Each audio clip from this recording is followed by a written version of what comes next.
Hello friends, welcome to smart சமையலறை.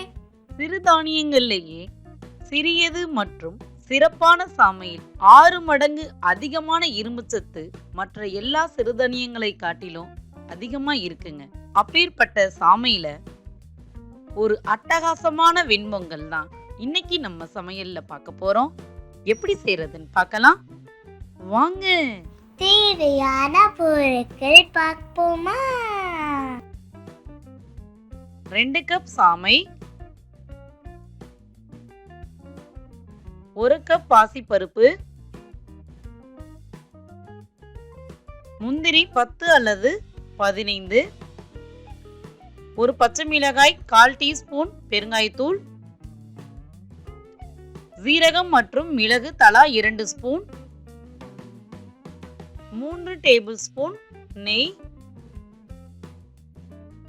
இஞ்சி 2 inch அளவு பொடியாக நறுக்கியது, கொஞ்சம் கருவேப்பிலை பொடியாக நறுக்கி எடுத்துக்கலாம். ஒரு மிக்சிங் பவுல்ல நம்ம எடுத்து வச்சிருந்த சாமை மற்றும் பாசிப்பருப்பு இது ரெண்டையும் எடுத்துக்கலாம். போதுமான அளவு தண்ணி ஊற்றி நம்ம குக் பண்ணுறதுக்கு ஒரு 15 மினிட்ஸ் முன்னாடி ஊற வச்சிடலாம்.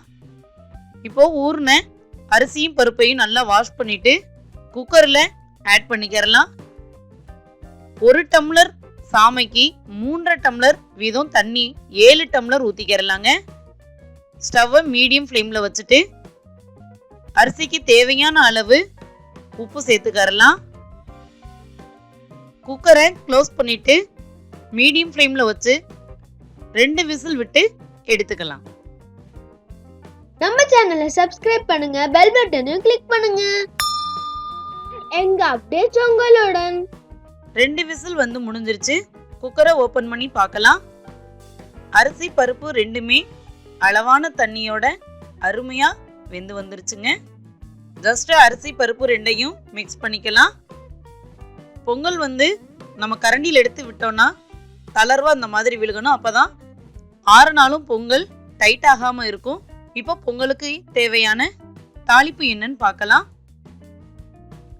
ஸ்டவ்ல ஒரு கடாய் எடுத்துக்கிறலாம். 2 ஸ்பூன் எண்ணெய் மற்றும் 3 டேபிள் ஸ்பூன் நெய்யை ஆட் பண்ணிக்கலாங்க. ரெண்டும் நல்லா சூடானதுக்கு அப்புறம் பொடியா கட் பண்ணி வச்சிருக்கிற இஞ்சியை சேர்த்துடலாம். இஞ்சி வந்து எண்ணெயில நல்லா வெந்து லைட் ப்ரௌனாக ஆரம்பிக்கல பச்சை மிளகாய் ஆட் பண்ணிடலாம். அடுத்து முந்திரி ஆட் பண்ணிடலாம். நான் 1-2 உடச்சு சேர்த்துருக்கிறேங்க. அதோட மிளகு ஆட் பண்ணிடலாம். மிளகுக்கு அடுத்து சீரகம் சேர்த்துடலாம். சீரகம் பொரிஞ்சு வந்ததும் பொடியா கட் பண்ணி வச்சிருக்கிற கருவேப்பிலை ஆட் பண்ணிடலாம். இப்போ ஸ்டவ்வை ஆஃப் பண்ணிட்டு பெருங்காயத்தூள் ஆட் பண்ணிடலாங்க. இப்போ இந்த தாளிப்பை பொங்கல்ல சேர்த்துடலாம். எல்லாம் சேர்ந்து நல்லா மிக்ஸ் பண்ணிடலாங்க.